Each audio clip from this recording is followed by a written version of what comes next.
Usajili uliofanywa na timu yako unadhani utakuwa ni msimu wa aina gani? Msimu utakuwa mzuri kwa sababu tumesajili wachezaji wenye viwango. Kwa hiyo msimu kwetu utakuwa mzuri. Tumechoka kila siku kuwa top 4.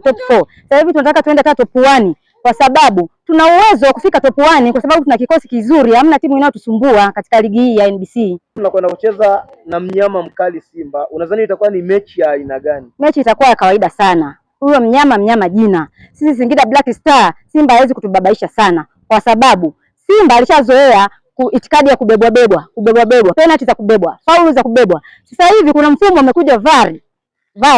Kwa hiyo sasa hivi VAR ikishasema no, yes, aibu wataona wao. Mashabiki wa Simba wameshachanganyikiwa kisaikolojia na timu yao mbovu. Wanasajili wana michezo, wanashindwa kusajili wachezaji wenye viwango, wanasajili wana michezo. Kwa kwetu sisi Singida Black Star hawawezi kutufanya kitu chochote. Wajidanganye kwamba sisi tunaweza kuwafunga. Una lipi la kuambia viongozi wa Singida Black Stars?